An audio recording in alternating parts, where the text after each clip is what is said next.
There's something unique about kids who grew up in the 1970s. In a time before digital connections and constant adult supervision, they learned some of life's most important lessons without ever being told what to do. It wasn't through textbooks or structured lessons. They didn't have the luxury of instant feedback or constant validation. Instead, they learned through the raw experience of living. No one stepped in every time things went wrong. There were no safety nets. There was no app to help them navigate the world. They learned by doing. They learned by figuring it out themselves. Imagine growing up in a world without mobile phones, GPS trackers, or constant check-ins. If you got lost, you figured it out. If you were late, you dealt with the consequences. There was no one holding your hand. And in a strange way, that was the greatest lesson of all. It was a lesson in independence. Kids in the 1970s had the freedom to explore, to make decisions, and to live in a world where they were trusted to figure things out on their own.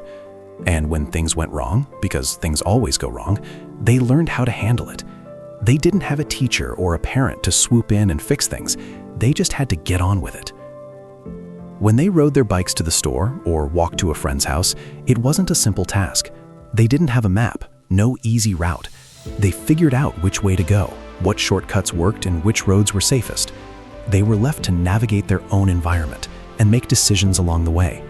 And that's where the lessons were learned. Every wrong turn, every trip and fall taught them how to solve problems. No one was there to give them the answers. They had to trust themselves. They had to learn to assess their own surroundings, make judgment calls, and keep moving forward even when things didn't go as planned. And that in itself was one of the most profound lessons. They learned that they were capable of handling whatever life threw their way. But it wasn't just about figuring out how to get somewhere or how to make it home. It was about everything they did without guidance. Kids in the 1970s learned to entertain themselves in a world that didn't offer endless distractions. If they were bored, they didn't just reach for a phone or ask an adult what to do. They made something out of nothing. They turned cardboard boxes into castles and sticks into swords. They spent hours in the backyard, making up games that didn't exist anywhere but in their minds. When they were bored, they didn't see it as a problem. They saw it as an opportunity to create, to explore, to build. And in that creativity, they learned a valuable lesson that would stay with them for life. You don't need anything but your imagination to make something worthwhile. The idea of waiting was another lesson that became second nature. In the 1970s, there was no instant gratification. If they wanted to watch their favorite show, they couldn't just stream it. They had to wait for it to air at a specific time. If they wanted a new toy, they had to save up for it, sometimes for months. The waiting was part of the experience. And it wasn't just about material things. It was about understanding that the best rewards come to those who are patient. In a world where everything is immediate, it's hard to imagine that feeling of anticipation. But for kids in the 70s, that anticipation was what made the rewards so sweet. Whether it was waiting for the next episode of a show or the next holiday, they learned that good things take time, and that's a lesson that shaped how they approach the world even today. There was no one to fix it for them. They had to pick themselves up, dust themselves off, and try again. And that's where the lesson was learned. Failure isn't the end. It's just another step in the process. It's an opportunity to learn and improve. They didn't grow up with the idea that they were always entitled to success. They grew up with the understanding that failure is part of the journey, and how you deal with it makes all the difference. But the lessons didn't stop with personal growth. 1970s kids learned how to interact with the world, how to read social cues, and how to understand the people around them. There was no constant adult mediation when friendships hit rough patches. If they had a disagreement with a friend, there wasn't a parent to step in and resolve it. They had to do it themselves. They had to figure out how to make amends, how to communicate effectively, and how to maintain relationships without someone telling them how to do it. This taught them empathy in a way that wasn't just theoretical, it was real. They learned to read body language, tone, and behavior without needing a lesson in it. They understood intuitively that relationships take work and that there is a language of connection that goes beyond words. They learned that true friendship wasn't about perfection. It was about mutual respect and understanding. Kids in the 70s spent time alone, and that was a good thing. There was no constant social media chatter, no pressure to always be connected. When they had nothing to do, they didn't just fill the space with noise, they spent time reflecting. Whether they were walking home from school or lying on the grass staring at the sky, they learned how to enjoy their own company. They learned to sit with their thoughts, to reflect, and to appreciate the quiet moments. In a world that now seems constantly in motion, that ability to embrace stillness is a rare and valuable skill. And it's one that 1970s kids learned not by being told to do so, but by simply existing in a world that allowed them to experience it. These kids also learned the importance of self-reliance in ways that are hard to imagine today.